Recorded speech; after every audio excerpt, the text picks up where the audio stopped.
दुश्मन जब हमला करता है तो कई जगह से करता है, कभी पानी से और कभी ज़मीन से, पर कभी कभी दुश्मन आसमान से हमला करता है। जब आसमान से दुश्मन हमला करता है उसको मार गिराने के लिए आर्मी एयर डिफेंस 24/7/365 तैयार रहती है। आइए हम आपको दिखाते हैं किस तरीके से इन लोगों की ट्रेनिंग होती है। आइए, कुरुक्षेत्र में आपका स्वागत है।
दोस्तों, अभी आपने ये देखी ZU-23 जू बोलते हैं इसको, और इस वेपन की आपने गन ड्रिल देखी, किस तरीके से ऑफिसर्स और इंस्ट्रक्टर्स वहाँ पे लगे हुए थे और तैयारी कर रहे थे। अब मेरे साथ हैं मेजर प्रशांत सोनी।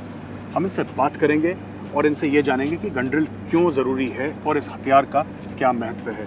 मेजर सोनी, आपका स्वागत है पेट्रियट में। Thank you very much sir. अच्छा, tell me something Major Soni, ये जो हथियार है ZU-23, ये तो पुराना हथियार है सर, काफ़ी टाइम से हमारे पास है। ये इतना कारगर हथियार है, इतना इफेक्टिव हथियार है, क्यों? अभी जो गन सिस्टम आपने देखा, जैसे बताया ZU-23 mm गन है, सबसे मेन इंपॉर्टेंट चीज़ है इस गन का रेट ऑफ फायर। ये गन 1 मिनट में तकरीबन 2000 राउंड्स पर मिनट की स्पीड से फायर कर सकता है। 1 मिनट में 2000 राउंड्स पर मिनट निकाल देती है। इसकी निकालने की क्षमता है। और 2 बैरल है इसके। 2 बैरल, इसके अंदर 2 बैरल हैं, 2 आपके एम्यूनेशन बॉक्सेस हैं, तो at any point of time आप दोनों बैरल से या सिंगल बैरल से रिक्वायरमेंट के हिसाब से फायर कर सकते हैं। बेसिकली गन का एयर डिफेंस पर से मतलब है कि जिस तरह से प्रेजेंट टेक्नोलॉजी डेवलप हो रही है, तो जो रिएक्शन टाइम एक एडी गनर को मिलेगा एनिमी एयरक्राफ्ट को एंगेज करने के लिए बहुत कम होगा, इन सेकंड्स। सो जो लड़ाई होगी वो सेकंड्स की लड़ाई होगी, तो इसलिए वी वांट कि हमें पास ऐसी गन हो जिसमें रेट ऑफ फायर करना बहुत तेज़ हो। सेकेंडली, आप जल्दी से जल्दी गन को फायरिंग पोजीशन में ला सकें। रेट ऑफ फायर यानी कि उतना फायर जितना 1 मिनट में एक गन पे एक गन से कितनी गोलियां 1 मिनट में निकलने की क्षमता है, कितना फायर हो सकता है, उसको हम लोग रेट ऑफ फायर कहते हैं। जी। अच्छा, ये जो वेपन है सर, ये वेपन आपने भी फायर करा होगा, आप इंस्ट्रक्टर हैं जी। करा। पहली बार जब ZU-23 पे आप बैठे थे और आपने ट्रिगर दबाया था, कैसी फीलिंग आई थी? पहली बार जब आप बैठते हो, एक ऑल टुगेदर नया एक्सपीरियंस होता है, क्योंकि एकेडमी में आप सिर्फ स्मॉल आर्म से फायर करते हो, सडनली आप एक गन को कंट्रोल कर रहे हो जिसका इतना हाई रेट ऑफ फायर है, तो वो बयान करना बड़ा मुश्किल है, पर बहुत अच्छी फीलिंग आती है कि हाँ, हमने कुछ अचीव किया है। बिकॉज फायरिंग करने से पहले, उसको करने पहले आपको उस पर ट्रेन होना बहुत ज़रूरी है। जब तक आप उस पर ट्रेन नहीं हो सकते, आप फायर नहीं कर सकते, इफेक्टिव फायर नहीं कर सकते। सो जो ट्रेनिंग में जितना पसीना बहाते हैं, सब कुछ करते हैं, जब वो रिजल्ट मिलता है तो उसमें एक बहुत ही अद्भुत टाइप की फीलिंग में महसूस होती है कि हाँ, हमने लाइफ में मतलब कुछ अचीव कर लिया। तो ये जो वायोज यंग ऑफिसर्स जो हैं, लेफ्टिनेंट्स हैं, ज़्यादातर ये लोग ट्रेन कर रहे हैं, इसमें फॉरेन आर्मीज़ के भी हैं। तो लोग इनको इस वेपन सिस्टम में ट्रेन करने के लिए कितना टाइम लग जाता है? इंडियन ऑफिसर्स, अभी जो यंग ऑफिसर्स आ रहे हैं, इनकी तकरीबन सर्विस 4 से 5 महीने की सर्विस पे आते हैं, तो ये बिल्कुल एज ए रॉ होते हैं, यंगस्टर है बिल्कुल। तो इनको ट्रेन करने के लिए, बिकॉज इनको गन की नॉलेज नहीं है बिल्कुल भी, सो इफेक्टिवली इसको ट्रेन करने के लिए आपको जू गन से करने है तो आपको तकरीबन 15 से 20 दिन का समय चाहिए, जिसमें आप इनको इस काबिल बना सकते हो कि ये गन को हैंडल कर सकते हैं। फायरिंग फिर भी नहीं करेंगे? फायरिंग करने के लिए इनको इसके बाद जब एक बार गन में हम सक्षम हो जाएंगे तो उसके बाद हमारे पास फायरिंग रेंज है। फायरिंग रेंज में जाके हम इनकी रिहर्सल कराते हैं एरो मॉडल से कि कैसे ट्रैक कर पा रहे हैं, नहीं कर पा रहे हैं, इनकी डमी राउंड को कैसे हैंडल कर रहे हैं, गन को कैसे हैंडल कर रहे हैं। उसके बाद ट्रेनिंग के बाद अल्टीमेटली कल्मिनेशन होता है इनका फायरिंग के साथ, जहाँ पे इनकी इस गन की वेपन सिस्टम की फायरिंग की जाती है। तो आप कह रहे हैं कि तकरीबन 1 महीना लग जाता है? हाँ, पूरा अगर देखा जाए तो कम से कम मोटा मोटी 1 महीना लग जाता है, जब ये आप कह सकते हैं कि हाँ अब ये इसको चलाने में सक्षम हो गए हैं, अभी इंडिपेंडेंटली टारगेट को एंगेज कर सकते हैं। एज एन ऑफिसर इसलिए इनको करा जाता है कि ज़रूरत पड़ने पर ये किसी भी टाइम पे, क्योंकि इनमें से कई हैं जो इस यूनिट के नहीं है, जिनके पास ये इक्विपमेंट नहीं है, बट एज ए ऑफिसर आपको सारे इक्विपमेंट की जानकारी होना बहुत ज़रूरी है, क्योंकि बहुत टाइम में कोई नहीं पूछेगा कि इक्विपमेंट आपको चलाना आता है नहीं आता। इसीलिए साथ में आपने देखा कि हर जू के साथ 5-5 लोगों की डेथ थी, तो एक ऑफिसर को उन 5 बंदों का जो रिक्रूट्स है उनका काम करना पता होना चाहिए कि ज़रूरत पड़ने पर वो किसी भी नंबर की ड्यूटी कर सके। इसीलिए इसको टाइम करने के लिए हम उसको सिंगल ट्रेन नहीं कर रहे हैं, हम उसको पूरी गन को कंट्रोल करने के लिए ट्रेन कर रहे हैं। तो एज ए इंडिविजुअल भी अगर ज़रूरत पड़े तो किसी भी को की ड्यूटी करके उसको उनको ट्रेन कर सकता है। सो इसके लिए हमें थोड़ा सा टाइम चाहिए होता है, जिसके लिए हमने कोर्स को इस तरह से प्लान किया हुआ है ताकि इनका हर के हिसाब से करके ट्रेनिंग पूरी की पूरी हो जाए।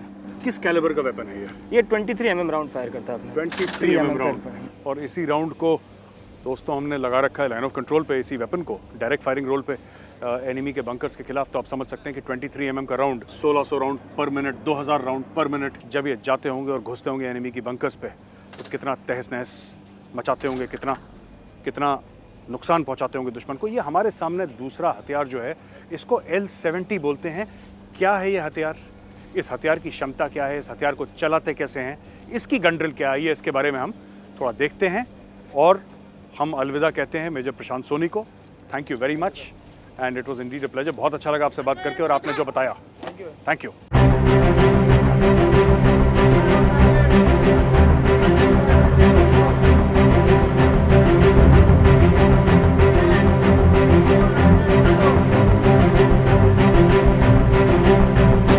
इंडियन आर्मी के पास कई इक्विपमेंट्स हैं और उसमें से एक है रडार, जो कि एक बहुत अहम इक्विपमेंट है जो जंग में लड़ाई के दौरान बहुत मदद करता है। मेरे साथ हैं लेफ्टिनेंट कर्नल अंकुर वैद्या, सेना मेडल, जो हमें ये बताएंगे कि रडार की कितनी किस्में होती हैं, इंडियन आर्मी में किस किस प्रकार के रडार हैं और रडार के क्या काम आते हैं। कर्नल वैद्या, पेट्रियट में आपका स्वागत है। Thank you so much. आप ये बताइए कर्नल वैद्या हमें कि हमारे पास किस किस किस्म के रडार हैं एयर डिफेंस में। ओके, हमारे पास में बेसिकली 2 टाइप के रडार्स होते हैं। एक हम कहते हैं अर्ली वार्निंग या लोकल वार्निंग रडार्स, और the second type is fire control radars. जी, मैं आपको पहले रडार के बारे में बताता हूँ। आपको जानना ये ज़रूरी है कि एडी की जो बैटल है, लड़ाई जी, ये सेकंड्स का खेल है। जब दुश्मन का जहाज 250 से 300 मीटर्स पर सेकंड की स्पीड पे उड़ता हुआ अपना मिशन करने के लिए हमारे एयर स्पेस में 250 से 300 मीटर पर सेकंड। अच्छा, अगर इस स्पीड से हमारे एयर स्पेस के अंदर में आ रहा है और अपना मिशन वो करना चाहता है, तो एडी वॉरियर जिसने पूरे एयर स्पेस को डिफेंड करना है, उसके पास में चंद सेकंडों की विंडो होती है।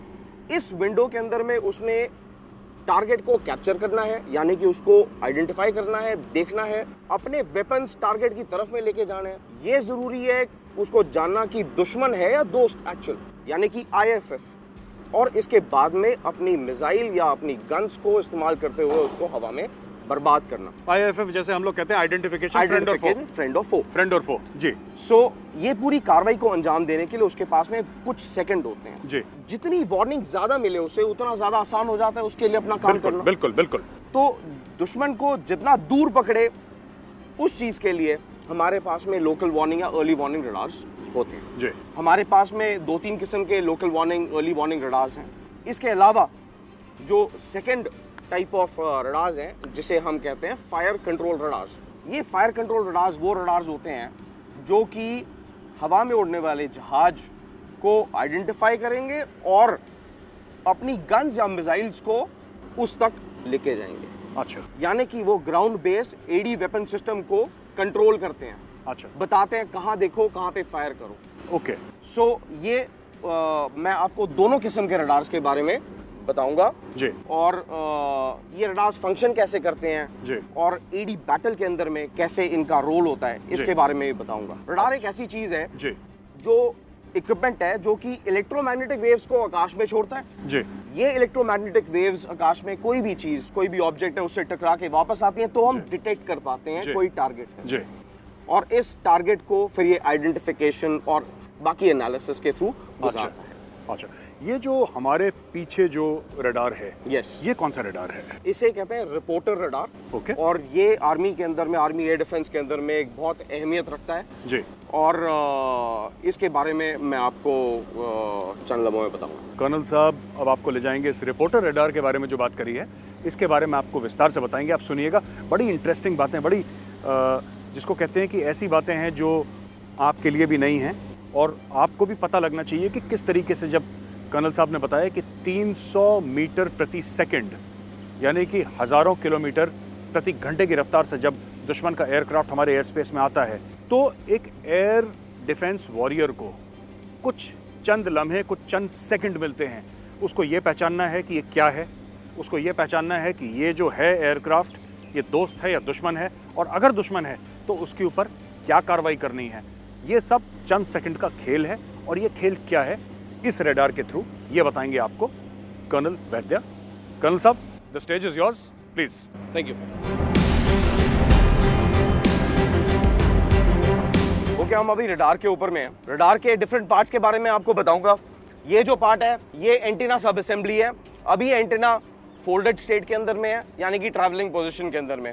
जब ये ऑपरेशनल हालत में आएगा तो इसको हम खड़ा करते हैं और उसके बाद में एंटीना अपनी फुली फंक्शनल स्टेट के अंदर में आ जाता है। यहाँ पर पावर असेंबली है, यहाँ पर डीजल जनरेटर सेट जो कि इस पूरे सिस्टम को पावर देता है। और फाइनली ये है कंट्रोल केबिन, और यहाँ कंट्रोल केबिन के अंदर में जो क्रू बैठता है वो अपने अंडर के जितने एयर डिफेंस वेपन सिस्टम्स हैं उनको, उनके ऊपर में टैक्टिकल कंट्रोल एक्सरसाइज करता है, उनके साथ में कम्युनिकेशन करता है और अपने कार्रवाई को, मिशन को अंजाम देता है। हॉलैंड की ओरिजिन का ये radar, reporter radar, army air defence के पास में एक बहुत ही उम्दा रडार है जो कि 40 किलोमीटर के दायरे के अंदर में अपने पूरे वेपन सिस्टम्स और रडार्स के ऊपर में टैक्टिकल कंट्रोल करने की क्षमता रखता है। टैक्टिकल कंट्रोल का मतलब है सभी रडार्स और सभी वेपन सिस्टम्स को कंट्रोल करना, उनके फायर को कंट्रोल करना, उनको बताना कौन दुश्मन है कौन दोस्त, यानी कि आइडेंटिफिकेशन फ्रेंड और फो IFF करना, और टारगेट डेजिग्नेशन करना, यानी कि टारगेट एक्वायर करके उनको हैंडओवर करना ताकि वो चंद सेकंड के विंडो के अंदर में, लम्हों के अंदर में अपने मिशन को अंजाम दे सकें और दुश्मन के एयरक्राफ्ट को बर्बाद कर सकें। यहां पर आप देख रहे हैं हमारे ऑपरेटर को जो कि इस रडार की मदद से एंटायर 40 किलोमीटर के एरिया के अंदर में जितने भी AD वेपन्स और AD रडार्स डिप्लॉयड हैं उनके ऊपर में टैक्टिकल कंट्रोल कर रहे हैं। आइए, वेपन सिस्टम्स यहां और यहां पे डिप्लॉय किए गए हैं। रडार सेंटर में है। जितने भी रेड से दिखाए जा रहे हैं ये दुश्मन के जहाज हैं, और जितने ब्लू से दिखाए जा रहे हैं ये हमारे खुद के जहाज हैं। बहुत जरूरी है हमें जानना, आइडेंटिफाई करना कि फ्रेंड कौन है, फो कौन है, हमारे दोस्त कौन है और दुश्मन कौन है। इस पूरे सिस्टम की मदद से और उसके साथ वाले कम्युनिकेशन सिस्टम की मदद से जितने भी AD वेपन सिस्टम्स इसके दायरे में आते हैं इन सब के ऊपर में टैक्टिकल कंट्रोल एक्सरसाइज किया जाता है ताकि एक इंटीग्रेटेड एयर डिफेंस लड़ाई लड़ी जा सके और दुश्मन की एयरफोर्स हमारे एयर स्पेस के अंदर में ना आए और वो अपना मिशन ना कर सके, हमारे एसेट्स को हम सुरक्षित रख सकें।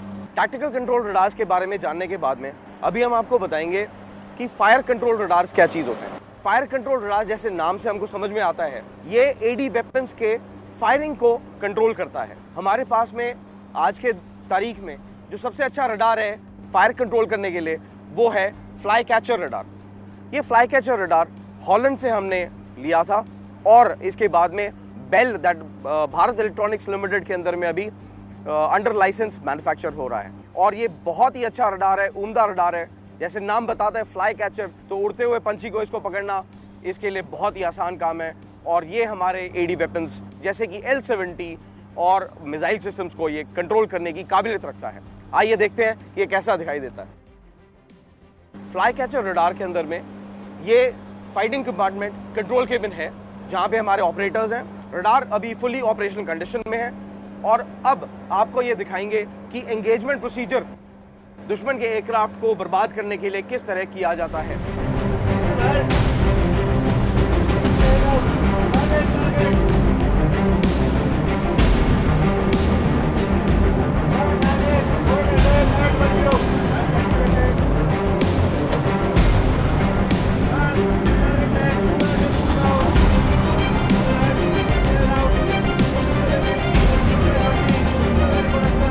टैक्टिकल कंट्रोल रडार्स और फायर कंट्रोल रडार्स के बारे में जानने के बाद में हम आपको एक बहुत ही इम्पॉर्टेंट और फ्यूचरिस्टिक वॉरफेयर के बारे में आपको बताना चाहते हैं। इसे कहते हैं इलेक्ट्रॉनिक वॉरफेयर या तरंगों की लड़ाई।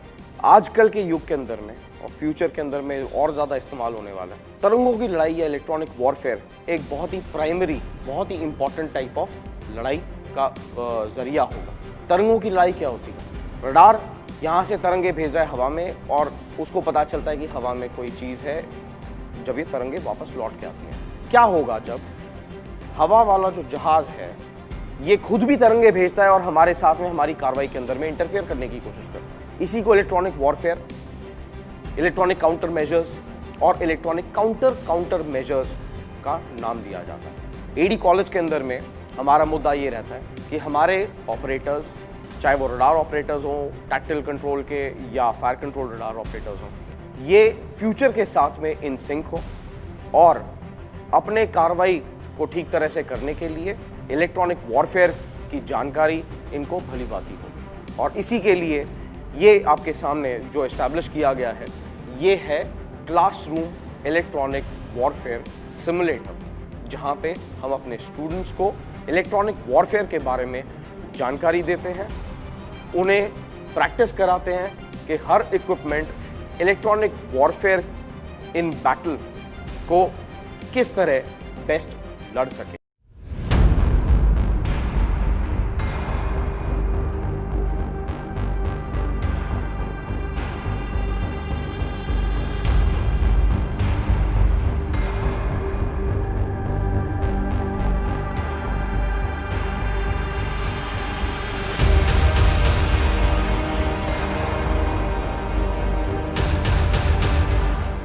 दोस्तों, आज हमारे साथ हैं लेफ्टिनेंट जनरल सतिंदर सिंह, अति विशिष्ट सेवा medal, commandant army air defence college Gopalpur. Sir, patriot में आपका स्वागत है। सर, थैंक यू गौरव, आपका स्वागत है आर्मी एडी कॉलेज में। सर, हमारा जो पहला सवाल मैं आपसे पूछना चाहूँगा, ये एयर डिफेंस कहाँ से एयर डिफेंस का जन्म हुआ? सर, दुनिया में पहली बार वर्ल्ड ने एयर डिफेंस कब देखा और इंडिया में खास तौर से एयर डिफेंस कब आया? सर, सिंपल टर्म्स में एयर डिफेंस मतलब कि अपने देश को, अपने आप को दुश्मन के हवाई हमलों से बचाना, इस ऑपरेशन को एयर डिफेंस कहते हैं। दो हवाई हमले खाली हवाई जहाज से नहीं होते, आज के टाइम में बड़े कॉम्प्लेक्स हो गए हैं। हवाई हमले जो है मिसाइल भी हो सकती हैं, यूएवी हो सकते हैं, रॉकेट भी हो सकते हैं। इन सब से अपने देश का, अपने राष्ट्र का सुरक्षा करना, ये एयर डिफेंस कहलाता है। अगर मैं आपको बोलूँ कि एयर डिफेंस का जन्म हवाई हमले से पहले हुआ है तो आपको विचित्र लगेगा, पर यह है सच, ऐसा ही। तो जैसे कि 1870 की जर्मन फ्रेंच वॉर हुई, उसमें आप देखें सबसे पहले बैलून्स का इस्तेमाल हुआ एज मैसेंजर, मैसेज भेजने के लिए, और उसके अंदर गन्स को इस्तेमाल किया हॉर्स कैरेज में फिट करके कि गन्स को गिरा दिया जाए, मैसेज ना जा पाए। तो इस तरह देखें तो एडी गन पहले बनी, एयर डिफेंस गन पहले बनी, हवाई जहाज का हमला बाद में हो। पर आप देखें उस टाइम पे ये रियलाइज़ हुआ कि ये जो एयर डिफेंस ऑपरेशंस हैं, एक हवाई जहाज़ को गिराना बहुत मुश्किल है। और वो प्राइमरीली क्या है कि हवाई जहाज़ एक हिलता हुआ ऑब्जेक्ट है, रुका हुआ नहीं है। उसको आप ऐसे नहीं है कि सीधा एम करके जहाँ पे आपने गोली छोड़ी थी या गोला गया वो वहीं पे रहेगा, आपका वेट करेगा। तब ये रियलाइज़ हुआ कि हमें एयर डिफेंस के लिए जो गन्स और वेपन सिस्टम है वो थोड़े अलग होने चाहिए, लंबी मार करने वाले हों, हाई वेलोसिटी इस हिसाब से गोला जाए। ये सब रियलाइज़ के बाद फिर इनमें एयर डिफेंस के सिस्टम में थोड़ा इम्प्रूवमेंट हुआ। वर्ल्ड वॉर 2 के अंदर तो जाकर के आपको पता है एयरफोर्स का काफ़ी बड़ा रोल रहा था। बिल्कुल सर। और एयर डिफेंस वेपन का बड़ा रोल रहा जी। इनफैक्ट उस टाइम रियलाइज़ हुआ कि एयर डिफेंस वेपन्स में ये जो हम इस्तेमाल खाली गन से काम नहीं चलेगा। जी। तब उनको पता लगा कि गन्स के अलावा हमें रडार चाहिए, जल्दी पता चलना चाहिए जी। हवाई हमला कहाँ आ रहा है, बहुत कम टाइम मिलता है एंगेज करने को, इसलिए ज़रूरी था कि उसका पहले से पता करें। Right sir. सर्च रडार पता हुए उस टाइम, फिर ये लगा कि नहीं हमें जो है टारगेट को लगातार ट्रैक करने की काबिलियत होनी चाहिए, इसलिए जो है ट्रैकिंग रडार आए। और सही पूछे तो जो है जब एंगेजमेंट करने लगे तो उनको पता लगा उस टाइम कि हमने अगर एक हवाई जहाज़ को भी मारना है जी, तो ये खाली हवाई जहाज़ कहाँ है, किस स्पीड से जा रहा है उस पर ही नहीं है, विंड वेलोसिटी, हवा की गति से भी गोले पर असर पड़ता है। गोला किस स्पीड से जा रहा है इससे भी असर पड़ता है, इन सब बातों का बहुत असर पड़ता है। तो ये उस टाइम सब ये फैक्टर करने हैं। और उस टाइम जो है आप जो है जब हवाई जहाज आ रहा है वो तो 1-2 सेकंड का आपको रिएक्शन टाइम दे रहा है। बिल्कुल। उस रिएक्शन टाइम में आप कागज़ पेन लेके थोड़ी कैलकुलेट करेंगे, तो इसलिए जो है कंप्यूटर्स का इस्तेमाल है इस तरह से। अब जो है आज जो एक सही एयर डिफेंस सिस्टम जो होता है, गन होता है, उसमें गन भी चाहिए, रडार भी चाहिए, कंप्यूटर भी चाहिए, तब ज़्यादा एक्यूरेसी होगी। तो ये सब बातें वर्ल्ड वॉर 2 में हुई थी। इनफैक्ट मैं बताऊं आपको, हमारे भी हिंदुस्तान में भी एयर डिफेंस का जन्म एक तरह से कह सकते हैं वर्ल्ड वॉर 2 के टाइम ही हुआ था। ब्रिटिशर्स को खतरा था, जापानी एयरफोर्स से काफ़ी खतरा था उस टाइम, तो उनको भी चिंता थी। तो हमारे उस टाइम में 3 इंच गन होती थी, वो थी, या L60 गन थे, वो लेके आए। और शुरू में आपको ताजुब होगा, इनिशियली तो इन्फेंट्री यूनिट्स को कन्वर्ट किया गया एडी यूनिट में। अच्छा सर। और जो है हमारे एयर डिफेंस जो है एयर यूनिट ने बड़ी बहादुरी से लड़ाई लड़ी, और उसमें वर्ल्ड वॉर 2 में भी।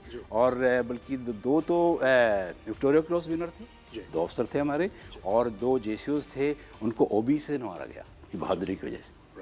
जो ग्रोथ आप कह रहे हैं आज़ादी के बाद, तो सर ये जो ग्रोथ की हम बात कर रहे हैं, जो बढ़ावा मिला एयर डिफेंस को as a arm, as a defensive weapon जो कि सबको डिफेंड करे, सबको प्रोटेक्ट करे, इसमें एडी कॉलेज का क्या योगदान है और एडी कॉलेज का, एयर डिफेंस कॉलेज का इतिहास क्या है इसका? फौज में एक बहुत इंपॉर्टेंट प्रिंसिपल है और वो प्रिंसिपल है ट्रेनिंग का, सिद्धांत है ट्रेनिंग का। ट्रेनिंग बहुत ज़रूरी है। इनफैक्ट आप जितना पीस टाइम में पसीना बहाएंगे ट्रेनिंग करके, उतना आप लड़ाई के टाइम अपना खून बचाएंगे, अपना ही नहीं अपने साथियों का, अपने यूनिट का, उनको उतनी ही कम कैजुअल्टी होंगी। तो इसलिए हमारे लिए फ़ौज में जो मेन हमारा रोल होता है पीस टाइम में खासकर, वो अपने आप को लड़ाई के लिए हमेशा तैयार रखना, ट्रेन रखना, और यही रोल हमारा ही कॉलेज करता है। लेकिन ये है कि कॉलेज जो है ये रोल थोड़ा सा हमारे वायु रक्षा, एयर डिफेंस के हिसाब से ज़्यादा ट्रेनिंग भी होती है। अब हमारे जैसे अब प्राइमरी हम क्या देखते हैं, जब भी कोई ट्रेनिंग हम प्लान करते हैं तो हमारा जो बेसिक है, हमारी नींव जो ट्रेनिंग की, वो इस बात पर डिपेंड है कि हम अपने सिपाही में क्या चाहते हैं, उसके अंदर क्या क्या खूबियाँ होनी चाहिए, उस हिसाब से ट्रेनिंग करते हैं। जब आपने एक हवाई जहाज़ को मारना है, और आज के टाइम में तो मिसाइल वगैरह को मारना है, तो आपके पास रिएक्शन टाइम बहुत कम है, बहुत तेज़ी से तेज़ी से काम करना है और तेज़ी से कॉम्प्लेक्स इक्विपमेंट को ऑपरेट करना है। तो इसलिए ज़रूरी है कि हमारे एक एडी वॉरियर में फिजिकल फिटनेस अव्वल दर्जे की हो, मेंटल अलर्टनेस हो। वो जो है उस टाइम पे जब क्लटर है, कन्फ्यूजन है, हमला आ रहा है, उन चंद सेकंड में उसने सही ऑपरेशन करने हैं, सही डिसीजन लेने, आइडेंटिफाई करना, एंगेज करना। और सबसे बड़ी बात जो है मैं आपको बताता हूँ, जब आप जैसे मान लीजिए आप हवाई जहाज़ को एंगेज कर रहे हैं, आपने एंगेज किया, वो आपको मार रहा है, आप उसको मार रहे हो, आमने सामने हो, आपने मिस किया, गोला आपको लगेगा, करेज चाहिए। तो ये 3 चीज़ें हैं, फिजिकली फिट, मेंटली अलर्ट और करेज। तो हमारी पूरी ट्रेनिंग इन आधार पे हुई है। और उसके बाद ये जब नॉलेज उन्होंने स्केल इक्विपमेंट को ऑपरेट कर लिया, ये एक्चुअली कितना अच्छा नॉलेज हासिल किया है, कितना उन्होंने उनको ट्रेन किया, अपने आप को अच्छा ट्रेन किया, फिर हम उनको रेंज पे ले जाते हैं। आपने देखा होगा फायरिंग रेंज है, सीवर्ड फायरिंग रेंज है, वहाँ पे एक्चुअल टारगेट जो आते हैं, हमारे अच्छे टारगेट है, आपने अगर देखे हो वगैरह बांची वगैरह, अब देखिए रियलिस्टिक टारगेट हवाई जहाज़ की तरह आते हैं, उनके ऊपर एंगेजमेंट, उनको एक्चुअल फायरिंग करके ट्रेन कराते हैं। तो ये है बेसिकली एम है, हमें चाहिए सोल्जर रेजर शार्प स्किल, वो वाला है। एयर डिफेंस का रोल जो मैंने जितना पढ़ा है, 1971 में काफ़ी रोल था एयर डिफेंस का, लेकिन थोड़ी सा मैं आपसे जानकारी जानना चाहूँगा, हमारे दर्शक जानकारी ये लेना चाहेंगे कि एयर डिफेंस ने 71 में क्या कमाल कर दिखाया, क्योंकि कहानियाँ मैंने सुनी हैं, लेकिन क्या हुआ क्या था actually 1971 war which was Indian military's finest hour sir, इससे बड़ी जीत हमने हासिल नहीं करी, वो क्या था एडी का रोल सर? आपने बहुत सही इम्पोर्टेंट, जो हमारे लिए बहुत इंपॉर्टेंट है एज ए एडी गनर, 71 का ऑपरेशन इसलिए इम्पोर्टेंट नहीं कि हमने उस ऑपरेशन में बड़ा अच्छा रोल लगाया, हमने अपने देश की रक्षा के लिए बड़ा अच्छा एयर डिफेंस दिया, बड़े अच्छी बहादुरी से काम किया। 71 में आपको पता है 71 प्रीएम्प्टिव स्ट्राइक हुआ किया था पाकिस्तान ने जी। और ये सब कन्वेंशनल लॉस में ज़्यादातर ऐसे ही होता है, तो इसका मतलब सबसे पहला हमला हवा से आता है। तो सबसे पहली लड़ाई में ज्वाइन होने वाली एडी यूनिट्स होती है, हमें पीस टाइम में तैयार रहना पड़ता है, जिससे कि जल्दी से जाकर डिप्लॉयमेंट हो सके अपने एयरफील्ड्स पे, एम्यूनिशन डंप पे, क्रिटिकल एरिया पे, फौज जो मोबिलाइज हो रही है उसके लिए, बचाव के लिए हम सबको डिफेंड कर सकें। और 71 में आपको बताऊं कि हमारे जो है हमने टोटल और ऑपरेशंस में इतनी बहादुरी से कमाल किया था, 13 तो वीर चक्र थे। अमृतसर के अंदर जो है उनके ऊपर इतने हवाई हमले आए, हमले के बाद हमले, वेव्स एंड वेव्स, और उन्होंने सारे के सारे हमले, ऑलमोस्ट 30-40 हमले सबको रिपल्स किया। और साथ में उन्होंने जो है 5 हवाई जहाज गिराए। उन्होंने तो पाकिस्तानी के कुछ पायलट और वो नेविगेटर को जिंदा ही पकड़ा था 27 AD में। हाँ, उन्होंने लड़ाई में 3 वीर चक्र प्राप्त किए। तब हमें रियलाइज़ हुआ कि एयर डिफेंस का क्या रोल है, क्या महत्व है देश की रक्षा के लिए। उसके बाद जो है हमने जो है देश ने, फौज ने AD को मॉडर्नाइज करना शुरू किया। आप अगर देखें ये सब 71 के बाद ही शिल्का वेपन सिस्टम आए, हमारे क्वाड्रात वेपन सिस्टम आए, स्ट्रेला 2M आए, और जू गन आई, ये सब 70s में आए। Yes sir. और उसके बाद 80s में फिर हमने जो है अपने मैक फोर्सेस के प्रोटेक्शन के लिए उनको और मजबूत करने के लिए कि वो अपने खुल के बगैर हवाई हमले की चिंता किए ग्राउंड ऑपरेशन करें, दुश्मन पे हमला करें, उसके लिए फिर हमने और पोटेंट वेपन सिस्टम लाए। तो 71 जो है हमारे लिए, हमारे AD के लिए बहुत ज़रूरी है। मैं उसे बहुत ज़रूरी समझता हूँ। वाटरशेड ईयर हो गया। Watershed year. सर आज आप देखें AD एक बहुत पोटेंट फोर्स है। AD जो है आप कह सकते हैं कि किसी भी अगर आम आदमी को या कोई भी कि हमारे देश को हवाई हमले से बचाने के लिए हम पूरे निपुण। लोग कहते हैं सर AD वाले सोते नहीं कभी, 24/7 रहना पड़ता है, जरूरी है हमेशा लड़ाई के लिए तैयार रहना। सर हम लोग नए नए वेपन सिस्टम्स इंडक्ट कर रहे हैं पिछले कुछ सालों में। पूरी फौज में नए नए वेपन सिस्टम्स इंडक्ट हुए हैं। अभी रिसेंटली जैसे कि देवलाली में honourable defence minister was there sir. उन्होंने सर वो K9 और अल्ट्रा लाइट हवर्ट्ज़र सही बोल रहे हो। इसी तरीके से सर क्या AD में भी नए नए वेपन सिस्टम्स इंडक्ट हो रहे हैं आज की तारीख में? बिल्कुल हो रहे हैं। नए नए वेपन सिस्टम भी इंडक्ट हो रहे हैं और जो पुराने हैं उनको भी इम्प्रूव किया जा रहा है। और क्योंकि मैं आपको बता रहा था कि ये हवाई हमला जो चीज़ ऐसा है कि दुश्मन भी अपनी जो है नई नई चीज़ें इंडक्ट कर रहा है, लॉन्ग रेंज की मिसाइल से टारगेट करता है हमें, है ना। तो इसलिए उनको नाकाम करने के लिए, उनसे अपने आप को बचाने के लिए हमें भी नए नए वेपन सिस्टम चाहिए। हम चाहते हैं कि इससे पहले वो हमें एंगेज करें, हम उसको डिस्ट्रॉय कर दें। अब ये भी जानते हैं कि आज के टाइम में इलेक्ट्रॉनिक वॉरफेयर का बहुत बड़ा महत्व रोल हो गया है। दुश्मन तो बेवकूफ़ बनाना चाहेगा लड़ाई के टाइम में, अपने आप को छुपा के नकली टारगेट देगा। हमें चाहेगा, वो चाहेगा हम उसको ना कर किस तरह पकड़ पाएँ, पर हमने पकड़ना है। तो हमें भी अपने इलेक्ट्रॉनिक वॉरफेयर जो है सिस्टम जो है वो नए इंडक्ट हो रहे हैं। तो बहुत सारे इक्विपमेंट हो रहे हैं और ये ज़रूरी भी है। तभी आप कामयाब फोर्स रह पाएंगे। जैसे एयरफोर्स को सर अभी S-400 मिला सर। हाँ। तो उसी तरीके से हमें भी आर्मी में भी कई नए सिस्टम मिल रहे हैं। बिल्कुल सही बोल रहे हैं, बिल्कुल सही मिल रहे हैं। और कुछ हम सोचते हैं कि इन द नियर फ्यूचर वो इंडक्ट भी हो जाएंगे। बिल्कुल सही। सर यहाँ पे मैंने देखा, हम लोग शूट कर रहे थे, मैंने देखा कि काफ़ी कंट्रीज़ के स्टूडेंट्स यहाँ पे। हाँ। तो फॉरेन स्टूडेंट्स सर जैसे अलग अलग यूनिफॉर्म्स, उसमें ऑफिसर्स भी शामिल हैं, उसमें अदर रैंक्स भी शामिल हैं और आ रहे हैं यहाँ पे ट्रेनिंग कर रहे हैं। जैसे कि आर्मी के काफ़ी इंस्टीट्यूशन में फॉरेन स्टूडेंट्स आते हैं ट्रेनिंग के लिए। यहाँ पे कौन कौन से कंट्रीज़ के स्टूडेंट आते हैं और सर हमारे लिए क्यों इंपॉर्टेंट है कि फॉरेन स्टूडेंट्स को हम लोग ट्रेनिंग दें, क्यों ये हमारे लिए इंपॉर्टेंट हो जाता है? देखो ऐसा है कि आज के टाइम में हमें जो रिलेशंस बनाते हैं विदेशों से, उस रिलेशन का एक अहम रिलेशन मिलिट्री रिलेशंस। हमें एक दूसरे के बारे में पता होना चाहिए। Yes sir. आपस में भरोसा होना चाहिए। तो एक ये पहलू हो गया, मिलिट्री के अंदर भी होना चाहिए। Yes sir. है ना। और जो कंट्रीज हमारे पास आते हैं, खाली हम उनको नहीं सिखा रहे हैं, हम उनसे स्टूडेंट से कुछ सीखते भी हैं, उनके बारे में पता लगता है, उनके कल्चर के बारे में, उनके सोच विचार के बारे में, उनको हम आपस में अच्छी समझ होती है। तो यही सब मद्देनज़र रखते हुए आर्मी में भी आपस में मिलिट्री ट्रेनिंग्स होती हैं। हम भी जाते हैं बाहर ट्रेनिंग के लिए, बाहर भी आते हैं। तो ये आते हैं, वो हमारे बारे में सीखते हैं, हम उनको बताते हैं कि किस तरह से एयर डिफेंस होता है। आपको पता चलना चाहिए कि AD कॉलेज ये जो है खाली इंडिया का ही नहीं, ये आज जो है जो हमारा कॉलेज जो है पूरे वर्ल्ड में ग्लोबली प्रोमिनेंस पा रहा है as a premier training institute AD का। और जो है इस टाइम भी आपको देखेंगे इसमें खाली नेबरिंग कंट्रीज़ के नहीं, जैसे नेबरिंग कंट्रीज़ हमारे बांग्लादेश, श्रीलंका, नेपाल ये भी हैं। इसके अलावा और जो हैं हमारे साउथ ईस्ट एशियन कंट्रीज़ के भी आते हैं, काफ़ी कंट्रीज़, मिडल ईस्ट की, अफ्रीका से भी आते हैं, वियतनाम के हैं, ये सब आते हैं, और इवन अफ्रीकन कंट्री से भी आते हैं। अच्छा सर। नाइजीरिया, कैमरून, सब इधर से भी आते हैं। तो ये जनरली ये कंट्रीज़ हैं जहाँ से ज़्यादातर ऑफिसर्स ट्रेनिंग करने यहाँ आते हैं। ऑफिसर ही नहीं, उनके JCO जवान लोग भी आते हैं। मैं ये जानना चाहता हूँ सर, एयर डिफेंस की इमर्जिंग थ्रेट्स क्या हैं सर, जो आप सोचते हैं कि आज से 1 साल के बाद, 5 साल के बाद, 10 साल के बाद, 50 साल के बाद हो सकता है? क्योंकि यहाँ पे जो मैंने सुना है सर, यहाँ के ऑफिसर्स ने ये बोला है कि सिर्फ ऐसा नहीं कि फिजिकल एक्टिविटी हो रही है या सिर्फ हम लोग मिसाइल को गिरा रहे हैं, एयरक्राफ्ट को गिरा रहे हैं, इसकी ट्रेनिंग है, हम लोग फ्यूचर प्लानिंग भी बहुत ज़्यादा करते हैं। बिल्कुल। हाँ, तो इमर्जिंग थ्रेट्स हमारी क्या है? यहाँ पर हम नए कंसेप्ट इवॉल्व करते हैं, एंड हम नए वाले जो कंसेप्ट जैसे इवॉल्व करते हैं उनका बेसिक जो फाउंडेशन है वो इसी पे है कि इमर्जिंग फ्यूचर थ्रेट क्या है, उसी को देखते हैं आगे हमें कैसे अपने आप को ग्रो करना है, कैसे बढ़ना है, यही हम करते हैं। तो अभी देखो, सबसे एक मैं आपको बताना चाहूँगा कि एक तो थ्रेट थी पहले एयरक्राफ्ट से, पहले टाइम में। अभी क्या हो गया है कि वर्ल्ड वाइड लाइफ गिनती है, थ्रेट ऐसी हो गई है कि उसमें आदमी को, पायलट को क्यों भेजना,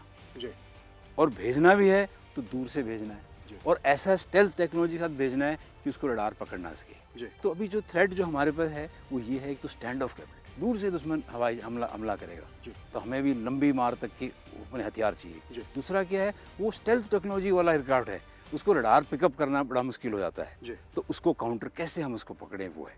पर जैसे मैं बता रहा था कि आज की थ्रेट, आने वाले टाइम की थ्रेट में पायलट का रोल हट रहा है, तो हमें थ्रेट हो रही है मिसाइल से। अगर दुश्मन जो है हम पे मिसाइल्स के लॉन्च कर सकता है, बैलिस्टिक मिसाइल्स, और उनकी लॉन्ग रीच जो है बहुत लंबी है, रेंज ज़्यादा है, बड़ी स्पीड से आ रही है, टर्मिनल से बहुत स्पीड से आती है। ड्रोन्स हैं, ड्रोन्स हो गए हैं, आरपीवीज हो गए हैं, तो ये सब जो है इनकी थ्रेट बढ़ गई है। और इन सब के साथ जो है एक ऐसी थ्रेट जो इन सब में मिली हुई है वो है इलेक्ट्रॉनिक वॉरफेयर, जिसके खिलाफ हमें जो है इलेक्ट्रॉनिक वॉरफेयर जो हम पे कर रहा है उसको काउंटर करने के लिए हम भी अपने इलेक्ट्रॉनिक वॉरफेयर का इस्तेमाल करते हैं। कंफ्यूज करने की कोशिश करते हैं, वो हमें कंफ्यूज करना करता है, हम उसको ढूंढते हैं कहाँ है नहीं, और फिर पकड़ मारते हैं। तो ये जो नई थ्रेट्स जो हैं ये उभर के आ रही हैं, तो हमारे भी जो नए सिस्टम हैं या हमारे ऑपरेट करने के कंसेप्ट्स हैं वो इन्हीं थ्रेट्स को ध्यान में रखकर ठीक हो रहे हैं। Thank you very much sir, आपसे बात करके बहुत अच्छा लगा। थैंक्स गौरव, है nice interacting, very nice, I wish you best of luck. Thank you very much sir.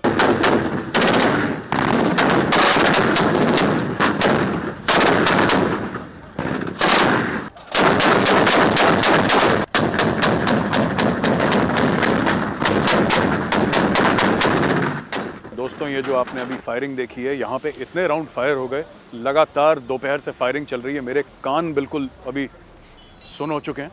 और मैं आपको मिलाने वाला हूँ एक और फौजी से जो ये Zu 23 गन पे लगे हुए थे, फायर कर रहे थे। देखिए अभी भी गन की बैरल फायरिंग को करीब 20 मिनट हो गए हैं रुके हुए, 25 मिनट, लेकिन ये बैरल अभी भी इसकी काफ़ी गर्म है। मेरे साथ हैं हवलदार राजीव यादव। हवलदार राजीव, आपका स्वागत है पेट्रियट में। Thank you sir. हवलदार राजीव, आपकी नौकरी कितनी हो गई है? 21 साल चल रही है सर। 21 साल चल रही है आपकी। और आपकी यूनिट कौन सी है? लाइट एडी रेजिमेंट कंपोजिट मेरा यूनिट है। अच्छा, लाइट एडी रेजिमेंट के। तो कौन कौन से हथियार हैं हमारे पास? Zu 23 mm गन, ये वाला हाँ, और ईगला मिसाइल, ईगला शोल्डर फायर्ड सैम जो है। Yes sir. तो वो 2 हथियार आपकी यूनिट में हैं सर। अच्छा हवलदार राजीव, आपको कैसे प्रोत्साहन मिला कि आप इंडियन आर्मी ज्वाइन करें? कैसे, आपको कहाँ से प्रेरणा मिली? सर मेरे पापा भी फौज में थे। अच्छा, सेकंड जनरेशन आप हैं सर। ठीक है, वेरी गुड। तो वो भी एडी में थे? वो भी एडी में थे। अच्छा। तो उन्हीं से मेरे को ये सब कुछ गाइडलाइन मिली। अच्छा, तो आपने बोला, आपने पिताजी को वर्दी में देखा और मन के अंदर जोश, मेरे अंदर भी जोश आ गया। अच्छा, तो हवलदार राजीव, आप कहाँ के रहने वाले हैं? मैं हरियाणा का रहने वाला। कौन सी जगह हरियाणा के? रेवाड़ी के। आपको पता है मेरी रेजिमेंट, मैं कुमाऊं रेजिमेंट से ताल्लुक़ रखता हूँ, और मेरी रेजिमेंट की एक बहुत बड़ी लड़ाई मेरी रेजिमेंट ने लड़ी थी 1962 में, रिजांगला। सुना है आपने? बिल्कुल। उसमें तो पूरे रेवाड़ी के काफ़ी थे। रेवाड़ी के थे पूरे? हाँ जी। और वो एक रात में 113 शहीद हुए थे। हाँ जी। और रेवाड़ी का तो बहुत नाम है, और रेवाड़ी आपके ज़िले का हमारी रेजिमेंट का नाम बहुत इज्जत से लिया जाता है। अगर कोई रेवाड़ी का बंदा है तो ज़रूर 13 कुमाऊं के बारे में जानता ही होगा, रिजांगला के बारे में जानता ही होगा। बिल्कुल, बहुत अच्छे से जानता हूँ। बहुत अच्छे से ना? मैं भी बच्चे को। रेवाड़ी में भी पार्क बना है, रिजांगला पार्क, उन्हीं के नाम पे ना, उन शहीदों के नाम पे। सर, बहुत तगड़ी लड़ाई थी, ऐसी शायद लड़ाई इंडिपेंडेंट इंडिया में कभी नहीं हुई ऐसी लड़ाई जैसी रिजांगला की लड़ाई हुई थी। अच्छा लगा सुन के। आप एडी में आए क्योंकि आपके पिताजी एडी में थे, आपको वहाँ से एक जोश मिला उनको देख के वर्दी में, और आपने बोला मैं एडी में आता हूँ। कैसा लगा पहली बार जब आपने Zu फायर करी? इंसास तो आपने फायर कर ली, वो तो छोटा हथियार है बहुत बार, बट ये हथियार पहली बार फायर करा, कैसा लगा? बहुत अच्छा लगा। आज भी हमने फायर एंड मूव और ग्राउंड टारगेट और नाइट फायरिंग भी किया है, बहुत अच्छा। और ग्राउंड टारगेट थोड़ा सा आसान होता है ना? थोड़ा, हाँ, ग्राउंड टारगेट आसान होता है, स्टैटिक होता है ग्राउंड Static टारगेट, होता है। खड़ा हुआ है एक दो ठोको उसको। हाँ जी। लेकिन जो ये आपका बैंशी उड़ाया था और बोला था कि फ्लाइंग टारगेट मारो, उसमें थोड़ा सा उसमें एंगेजमेंट का और डाटा सेटिंग का है, तो अगर वो सब कुछ प्रॉपर हो रहा तो बहुत अच्छा है। और high rate of fire gun का है, हाई रेट ऑफ फायर है, 1600 से 2000 का 1600 से 2000 राउंड 2000 का राउंड पर मिनट का फायर बहुत करती है बैरल गन। का है। पर रात को ज़्यादा एक्यूरेट नहीं है ना, फेयर वेदर गन है, इसमें नाइट की साइड नहीं है। नाइट का साइड नहीं है अभी, फेयर वेदर गन है, दिन में और ठीक है, आ रहा है नाइट का साइड, फिर आप रात के टारगेट भी अपग्रेड हो रहा है गन, अपग्रेड हो रहा है ना तो गन, उससे मैंने भी सुना है अपग्रेड हो रही है, फिर आप नाइट को भी हम एक्वायर कर पाएंगे टारगेट और फायर बर्बाद कर कर पाएंगे। पाएंगे, और ऑल वेदर ऑल वेदर हमारे हो पास जाएगी। एडी वेपन हो जाएगा। घर में कौन कौन है? घर में मेरे पापा हैं, मेरी मम्मी है, वाइफ है, अच्छा, बेटी है, बेटा है। और वहीं पे रेवाड़ी में रहते हैं? गांव में रहते हैं, गांव में रहते हैं, रेवाड़ी के गांव में। रेवाड़ी के पास गांव है। अच्छा, और आप यहाँ पे किस लिए आए? कोर्स कर रहे हैं? कोर्स करने आया हूँ मैं, कौन सा जो course? 23 mm troop leader course. उसके बाद क्या होगा जब आप कोर्स क्वालिफाई कर लेंगे? उसके बाद आपको क्या फ़ायदा होगा? मैं जब ट्रूप लीडर कोर्स कर लूँगा तो मैं एक लीडर के गुण उसमें मतलब मैं सीख पाऊँगा कि मैंने ट्रूप को कैसे डिप्लॉय करना है, जी, उसमें हम लड़ाई में क्या क्या चीज़ें अचीव कर सकते हैं, अच्छा। ये सब चीज़ें मैं मेरे को इनमें सर आप थोड़ा सा टैक्टिकल नज़र से किसी को चीज़ प्लानिंग की नज़र से देख पाएंगे किसी चीज़ प्लानिंग को। कर सकते हैं हम हाँ, लड़ाई के और बाद। अभी ऐसा है कि ठीक है, गन कैसे फायर करनी है, एमुनेशन कैसे लाना है, टारगेट कैसे एक्वायर करना है, अब ये, लेकिन इसके बाद इसके बाद जवाबदारी अलग हो जाएगा। हाँ, फिर कंधे पे बोझ पड़ जाएगा, सर। जब आपको करना है, सर। आपकी जिम्मेदारी। सर, और राजीव यादव, बहुत अच्छा लगा आपसे बात करके, और भगवान से यही प्रार्थना रहेगी कि आप एक कोर्स को अच्छी तरीके से क्वालिफाई करें, एक लीडर बने जो आप बनना चाहते हैं। और मुझे पूरा विश्वास है कि आपके पिताजी भी आपको देख के बड़ा उनको खुशी होती होगी, मेरा लड़का घर वर्दी पहन के आया है, होती है ना? सर बहुत खुश हूँ। धन्यवाद आपका बहुत बहुत दोस्त, बहुत अच्छा लगा बात करके।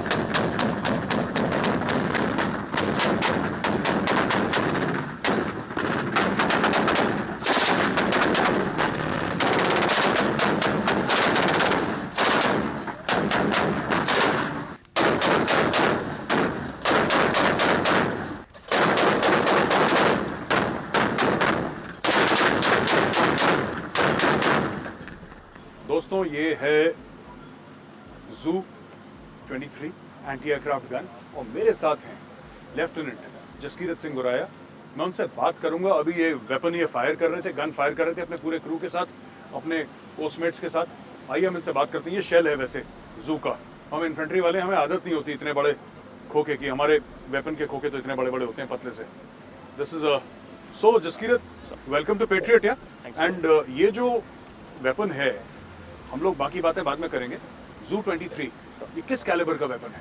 सर 23 mm कैलिबर का प्रोजेक्टाइल है सर गन में, और ये 2500 मीटर तक हवाई टारगेट को एंगेज करता है और 2000 मीटर तक ग्राउंड टारगेट को एंगेज करता है। अच्छा, और इसका सुना है रेट ऑफ फायर बड़ा जबरदस्त है, बड़ा high rate of fire. Cyclic rate of fire इसका 1600 से 2000 राउंड्स के बीच में है, और इसका 1600 से 2000 राउंड पर मिनट सर, और सर्विस रेट ऑफ फायर है 400 राउंड पर मिनट। अच्छा, बट अगर आप फायर करने पे आए सर, आपने पूरा इसका ट्रिगर दबा के रखा, you keep your foot on the trigger and let it go. Sir, so 1600 से 2000 round, that's a phenomenal rate of fire. Yes, sir. बहुत ज़बरदस्त रेट ऑफ फायर है इसका। अच्छा, एक बात बताइए, ये तो बात हुई इस हथियार की, सर। आपका कैसे मन हुआ फौज ज्वाइन करने का? बचपन से ही सर एक जज्बा था अंदर कुछ करने के लिए, टू डू समथिंग, एक जुनून था वर्दी का, जी, वर्दी का नशा था सर, वो कहते हैं। नशा That's पूरा हो it. गया Yes, sir. ओटीए में आके? सर बिल्कुल। ओटीए में आके जब ओटीए के गेट्स के अंदर घुसे और वो चेन्नई की, हमारे टाइम पे मद्रास हुआ करता था, यस सर। चेन्नई की गर्मी जब लगी और पसीना आया तो वो जोश जुनून कुछ कम हुआ? नहीं सर, बिल्कुल नहीं, बिल्कुल नहीं हुआ, और बढ़ गया और बढ़ गया। सर।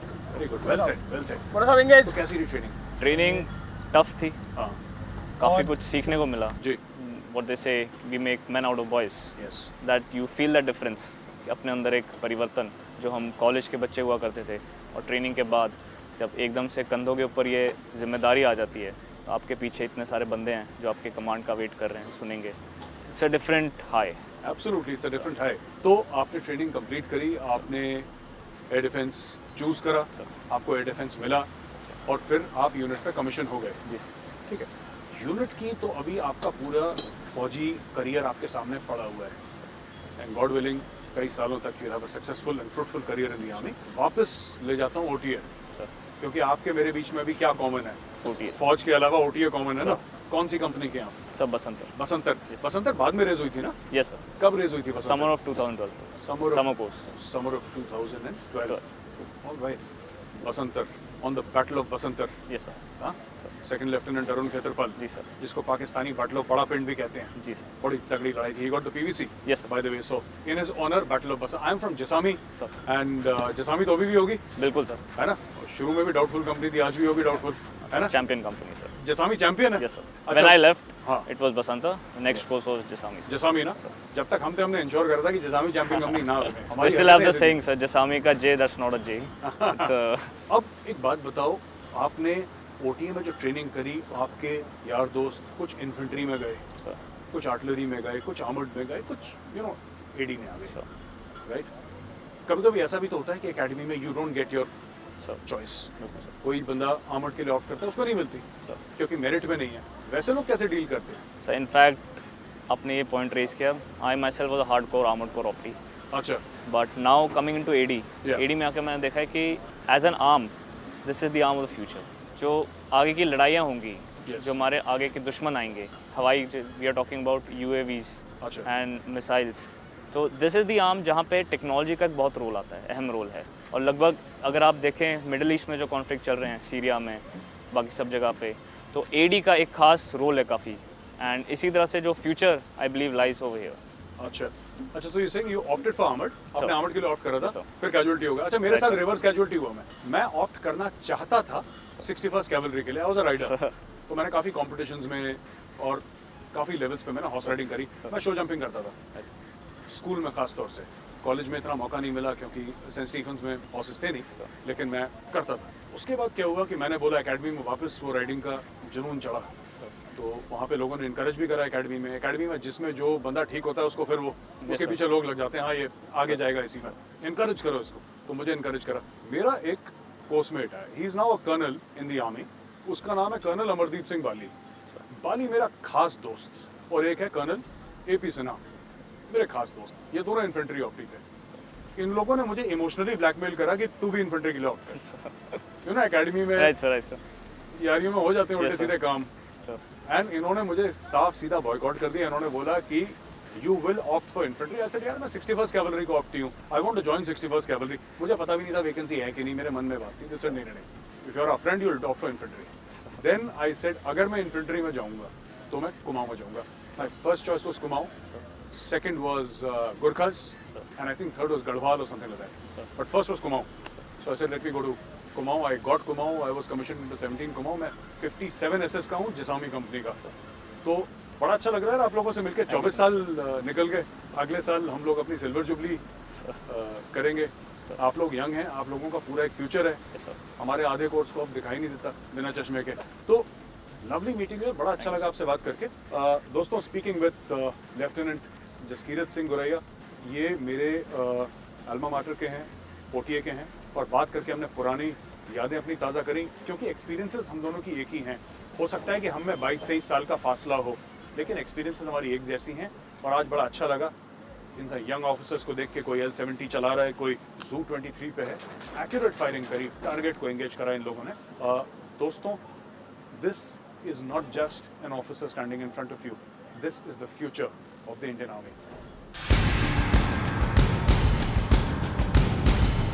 दोस्तों, मैं army air defence college Gopalpur में हूँ, और यहाँ पे हर कदम पे शौर्य और वीरता की कहानी आम है। आज मैं आपको एक और शूरवीर से मिलाना चाहता हूँ, जिसकी कहानी सुन के आपको भी वैसे ही महसूस होगा जैसे मुझे हुआ है। मेरे साथ हैं कर्नल BS पोसवाल, सेना मेडल। जैन सर। जय हिंद गौरव। सर, पहली बात तो सर, पेट्रियट में आपका बहुत बहुत स्वागत है सर। Thank you. बड़ा अच्छा लगा आपने हमें ज्वाइन करा। दोस्तों, ये सेना मेडल है जो कर्नल साहब ने पहन रखा है, और ये कमेंडेशन कार्ड है। आप इसके दोनों के बारे में हम कर्नल साहब से सुनेंगे, और वो आपको अपनी ज़बानी सुनाएंगे कि उनके साथ क्या बीती और ये कार्रवाइयाँ कहाँ कहाँ करी उन्होंने। Sir, first of all the COS commendation cards. Okay, सेना मेडल मुझे पहले मिला। अच्छा सर। और चीफ कमेंडेशन मुझे बाद में मिला। हाँ जी। सेना मेडल ये एक्चुअली 1 फरवरी 1998 की बात है, और ये बात है डोडा की सर? ये डोडा सेक्टर, डेल्टा फोर्स की बात है जी। तो मुझे कोई 6 महीने हुए थे RR बटालियन ज्वाइन किए हुए, और एक दिन हमें इतला मिली कुछ मिलिटेंट्स के बारे में। तो अक्सर जिस पोस्ट पे मैं रहता था उस पोस्ट से कुछ हिल टॉप्स थी जो वहाँ से डोमिनेट करती थी और हमारे मूवमेंट के बारे में लोगों को पता चल जाता था। हम लोग हिले, उनको खबर मिली। हाँ, सो 2-3 बार जब हम किसी कॉर्डन सर्च ऑपरेशन के लिए जाते थे जी, तो मुझे लगता था कि हम मिलिटेंट से बस हर बार 5 मिनट पीछे रह जाते थे। सो इस बार हमने डिसाइड किया कि हमें इन लोगों को चकमा देना है। तो हमने डिसाइड किया कि सीधे रास्ते से नहीं जाएंगे, लेकिन जो रास्ता हमने चुना, जो हमारा जिसने इन्फॉर्मेशन दी थी उससे हमने एक ऑल्टरनेट रास्ता पूछा और उस रास्ते से हमें कोई 6 घंटे लगने थे। सो हमने चूज़ किया कि 6 घंटे वाले रास्ते से चलते, क्योंकि हम इस बार इनको सरप्राइज़ करना चाहते थे। साथ में हमने रेडियो कम्युनिकेशन, जो अमूमन हम हेडक्वार्टर्स में रिपोर्ट देते हैं कि ऐसी खबर है, हम इस दिशा में जा रहे हैं, बिल्कुल मुझे ऐसा भी अंदेशा था कि इस रेडियो कम्युनिकेशन को इंटरसेप्ट किया जाता है। तो हमारी पहाड़ी पे जिस पे पोस्ट थी उसके अपोजिट एक पहाड़ी पे दूसरी कंपनी की पोस्ट थी। वहाँ के कंपनी कमांडर को मैंने बताया कि मैं ऐसे जा रहा हूँ अपनी टुकड़ी के साथ और कुछ होगा तो मैं आपको इतला करूँगा, मैं रेडियो पे नहीं रहूँगा। हेडक्वार्टर को मैंने नहीं बताया, सिर्फ उनको बताया। उसके बाद हम चल पड़े ये दूसरे रास्ते से। रास्ता काफ़ी कठिन था, चढ़ाई थी, ऊपर जाके थोड़ी सर्दी भी थी, लगभग 1 फीट के करीब बर्फ़ भी पड़ी हुई थी, मौसम भी थोड़ा ख़राब था। तो करीब 1 किलोमीटर के लगभग हम कम रहे होंगे अपने टारगेट से, तब एक जवान की तबीयत बड़ी ख़राब हो गई। हम सब तरह से तैयार थे, लेकिन सडनली जब इस जवान की तबीयत ख़राब हो गई तो हमने इसको एक सुरक्षित ढोक में, एक गवाड़ी में बिल्कुल इसको बिठाया और मैंने 3 लड़कों को इसके साथ छोड़ दिया। लेकिन हमारी नफरी 4 कम हो गई और क्योंकि टारगेट सिर्फ करीब 45 मिनट के करीब वहाँ से दूर था, तो हमने डिसाइड किया कि जो भी होगा उसके बाद जाते हुए इसको लेके चलेंगे। इतना हम रिस्क ले सकते हैं? इतना हम रिस्क ले सकते हैं, क्योंकि 30-40-45 मिनट की बात थी। बिल्कुल। बाकी मैं और मेरे साथ जो ये 11 जवान, तो उस टाइम हमने अपने आप को 2 टुकड़ियों में बांटा। 5 जवान मेरे साथ और एक एनसीओ के साथ मिला के 6 जवान दूसरी तरफ। हमें उस गांव पे जहाँ से हमें अंदेशा था मिलिटेंट्स के होने का, हमने ऊपर से जाके उसको घेराव करना था, इन लोगों को नीचे से जाके घेराव करना था। अभी हम करीब 100 ही मीटर चले होंगे। वहाँ पे हमने देखा कि कुछ थोड़ा सा सस्पिशियस मूवमेंट है, हल्का सा धुआं निकल रहा है उससे। सिखलाई के तरीके से 20-25 मीटर की दूरी रख के चल रहे थे, तो लगभग 100 मीटर के फैलाव में हम रहे होंगे। सो स्काउट ने जब उस घर के पास देखा तो एक बूढ़ी औरत घर के बाहर कोने पे खड़ी थी। जैसे ही उसने पूछा उससे कि माता जी क्या है, कोई है, तो वो बिल्कुल स्पीचलेस हो गई, चुप एकदम। तो हमें हमारी सस्पिशन और भी बढ़ी जी। लेकिन उसने ऐसे इशारा तो किया कुछ नहीं है, उसके पीछे एक मिलिटेंट था, उस बुढ़िया के पीछे एक मिलिटेंट था। उसको ये समझ में नहीं आया कि इसने मना किया है या हाँ किया है, या डर में या कैसे भी उसने फायर कर दिया पीछे से। लेकिन जैसे ही फायर किया 2-3 चीज़ें हुई। एक तो कंफर्म हो गया कि मिलिटेंट्स हैं, दूसरा वो बूढ़ी औरत जो है जिस ट्रैक पे हम चल रहे थे उस ट्रैक पे आई और गांव की तरफ चल पड़ी। तीसरा वो जो पहाड़ी के अपोजिट जो कंपनी कमांडर थे जिनको मैंने बताया था, वहाँ खलबली शुरू हो गई। नाउ अभी जो इवेंट्स हुए वो सारे 40-50 सेकंड के अंदर हुए। जैसे ही इसने फायर खोला तो हमें पता था कि ये मिलिटेंट का ही फायर है, मिलिटेंट ने ही फायर खोला है। तो मैं बहुत नज़दीक था स्काउट के दूसरे नंबर पे, जो पिछले नंबर पे, तीसरे, चौथे, 5वें नंबर पे जो सैनिक थे उन्होंने इसके ऊपर फायर किया, लेकिन ये फायर खोल के भाग गया। विजिबिलिटी ज़्यादा बुरी नहीं थी, 70-80 गज की विजिबिलिटी थी।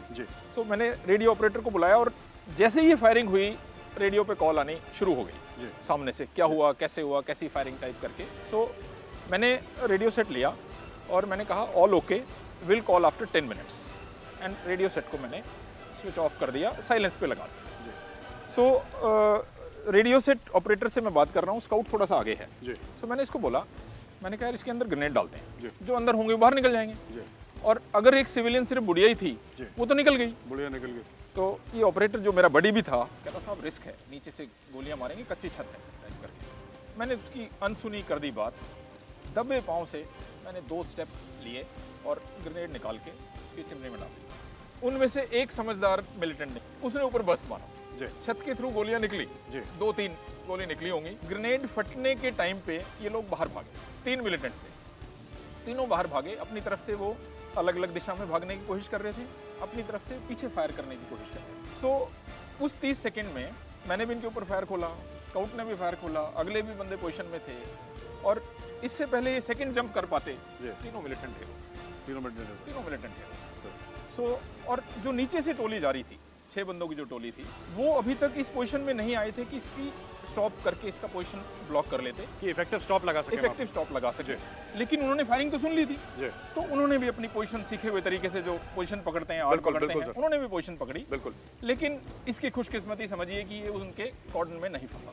मैंने देखा कि और कोई हरकत नहीं है, इसके बाद हमने यकीन किया कि भाई ढोक के अंदर और कोई मिलिटेंट नहीं है। सो उसके बाद मैंने रेडियो सेट खोला। रेडियो सेट पे पूरा कोलाहल मचा हुआ था, पूरा हल्ला हो रखा था, मतलब काफ़ी लोग सीओ साहब लाइन पे थे जी। तो ही सेट कहाँ हो तुम? तो आई गेव द एरिया कि जनरल एरिया यहाँ पे है। क्या हुआ, कैसे हो? तो मैंने कहा सर ऐसे करके एक इंट थी और मिलिटेंट से इनकाउंटर हुआ और 3 मिलिटेंट्स हमने मार दिए हैं और अपने पार्टी बिल्कुल ठीक है, किसी को कोई नुकसान नहीं। इसे नहीं, एक बार चेक कीजिए कि किसी सिविलियन को कोई नुकसान नहीं पहुंचा। मिलिटेंट्स के कागज़ वगैरह आप देखिए, इनका आई कार्ड वगैरह साथ लेके चलते हैं। So while we were brave, हम मतलब बहादुरी से डिसीजन ले रहे थे। एंड एक ना जब आप डिसीजन लेते हो तो सोच के नहीं ले पाते, बिल्कुल सर, है ना, इंस्टिंक्टिव डिसीजन होते हैं। सो गट फीलिंग बिल्कुल वो सिक्स सेंस आपको बताती है कि ये ग्रेनेड डाल दो, ये फायर कर दो। अगर शायद हम वक्त जाया करते उनको घेरने में तो मुश्किल हो जाता। उनके लिए भी कंफ्यूजन ही था, कंफ्यूजन था उनके। सो बाद में बड़ी सराहना हुई इस ऑपरेशन की कि कैसे शॉर्ट टीम में ऑपरेट करके सक्सेस हासिल कर सकते हैं। रेडियो साइलेंस की क्या इंपॉर्टेंस है, सरप्राइज की क्या इंपॉर्टेंस है। वैली में तो तवज्जो स्मॉल टीम कॉन्सेप्ट पे दी जाती है सर, वही तो सीखते हैं। ये छोटी छोटी बातें जो हमारे प्रिंसिपल्स ऑफ वॉर होते हैं, जिनको हम बहुत सिखलाई में सिखाते हैं, लेकिन इतने सादे से तरीके से हमने इसको अमल में लाए और अच्छी सफलता हासिल मिली। अच्छा सर, तो ये तो हो गई सर सेना बैटल की कहानी। End of course celebration unit में वो तो होता ही है सर, वो तो एवरीथिंग फॉलोज सर। अब चीफ्स कमेंडेशन सर। अच्छा, चीफ्स कमेंडेशन जो था ये ऑप विजय के दौरान जी, अभी हमारी बटालियन डोडा सेक्टर से सूरनकोट सेक्टर में चली गई। Romeo sir, Romeo force sir, Romeo force में चली गई थी सूरनकोट सेक्टर में। और हम बात कर रहे हैं कारगिल वॉर के आसपास की। हाँ, ऑप विजय के टाइम में कारगिल पे पूरा तवज्जो देश का कारगिल पे था, पूरा मीडिया कवरेज सब कुछ कारगिल पे था, लाइन ऑफ कंट्रोल पे। बट उस टाइम जो एक्चुअल रेगुलर बटालियंस थी, इन्फेंट्री बटालियंस, उनको रिलीव करने के लिए आरआर बटालियंस को रिलोकेट किया गया। So same RR unit sir, same RR unit, same battalion was relocated. अच्छा सर। सो एक्चुअली जब हम सूरनकोट में आए तो सूरनकोट की हालत काफ़ी नाजुक थी, बहुत। सूरनकोट की हालत कई सालों तक नाजुक रही। उस टाइम पे तो बहुत नाजुक था। तो कुछ ही टाइम हुए थे मेरे को वहाँ पे गए हुए, तो मेरी जो कंपनी थी उसको आरओपी का टास्क दिया कि ये 10 किलोमीटर की स्ट्रेच में आपने रोड ओपनिंग पार्टी लगाना है जी, और एग्जैक्ट टाइम हमें पता नहीं था। सो हमने लगा दिया आरओपी।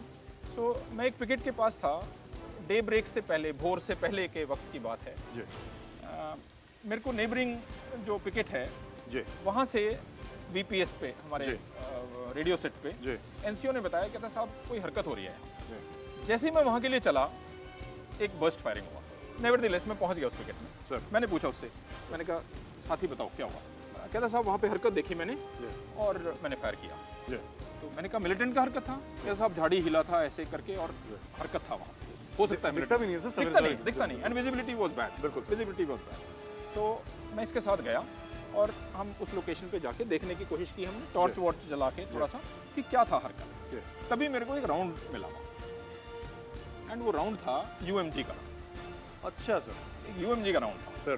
तो यूएमजी का राउंड देखते ही मतलब स्थिति बदल गई। हाँ सर। तो मैंने कहा यार उधर से भी कुछ फायर आया था? कहता हाँ साहब 2-3 राउंड फायर हुए थे। किसका फायर था?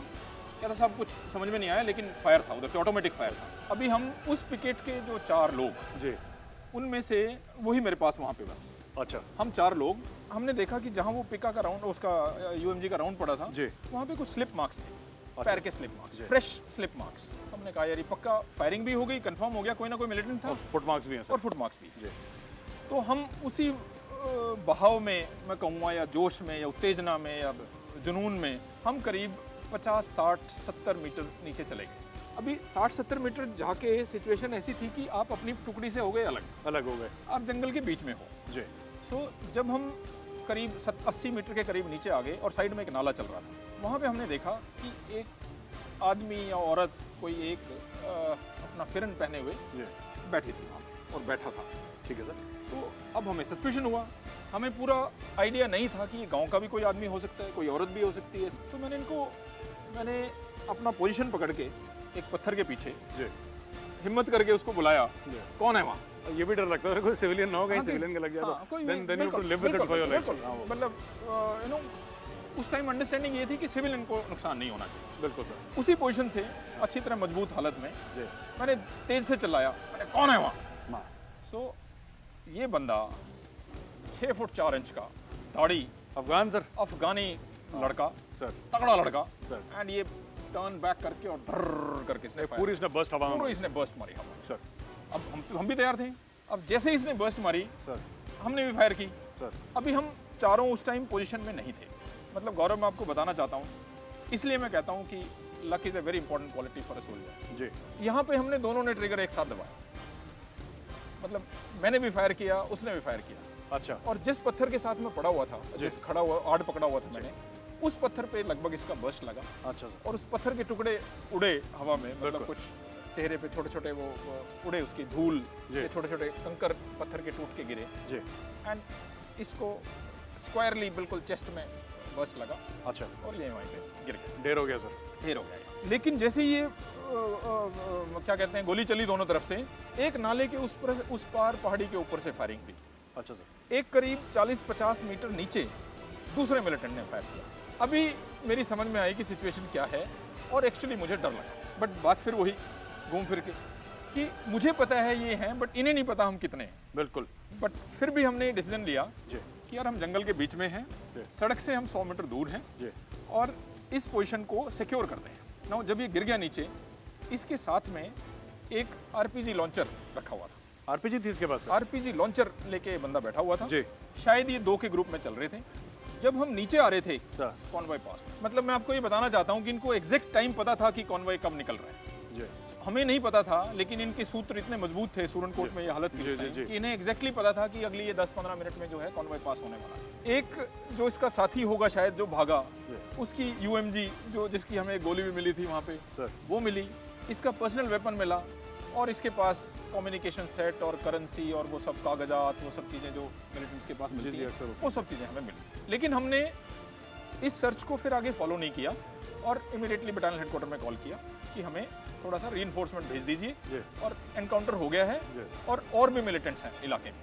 अगर शायद मिलिटेंट्स को पता होता कि ये सिर्फ 4 ही हैं, और उनकी तादाद मेरे ख्याल से उस टाइम जो सुरनकोट में मिलिटेंट्स घूमते थे वो 12-12, 15-15, 20-20 के ग्रुप्स में, तो हमें घेर के बिल्कुल न्यूट्रलाइज कर सकते थे। सो उस हद तक बहादुरी का श्रेय हमारे ग्रुप को जाता है। एक टाइम पे तो सर वहाँ पे इनफैक्ट पूरे JNK में, ये खास तौर से जम्मू वाली बेल्ट जिसकी आप बात कर रहे हैं, फिर आप हम लोग पीर पंजाल के उस तरफ और इस तरफ, ये FTs जो थे, फॉरेन टेररिस्ट जो थे, वो इतने ज़्यादा थे, अफगानी भी बहुत आते थे। और एक और बात मैंने देखी है गौरव, कि जब आप कहीं अंदेशा होता है मिलिटेंट्स का, खबर मिलती है आपको, जब किसी घर को या उस इलाके को आप चारों तरफ से बिल्कुल फूल प्रूफ तरीके से घेर लेते हो, तो एक्चुअली वो उसके लिए डेस्परेट सिचुएशन हो जाती है मिलिटेंट के लिए। फिर वो बड़ी बहादुरी से लड़ता है। लेकिन जब तक उसके पास एक एग्जिट रूट रहता है, एक तरफ से वो खुला रहता है, तब तक मेरे ख्याल से मिलिटेंट मिलने के ज़्यादा चांस है। हाँ सर, जैसे आपने बोला कि सोल्जर के लिए लक बहुत बड़ी चीज़ है सर। लक बहुत, उस समय क्या दिमाग में आता है, and you don't plan by design sir. वो थोड़ी बहुत जो अपने सर टैक्टिक्स आपने करी, अपने इस्तेमाल करा, आपने बोला स्टॉप लगाऊंगा, थोड़ी सी कैलकुलेटेड रिस्क, थोड़ी सी कैलकुलेटेड रिस्क हमारी सिखलाई में शामिल है। हाँ sir, thank you very much for speaking to us sir, बड़ा अच्छा लगा आपसे बात करके। Thank you Jain sir, thank you.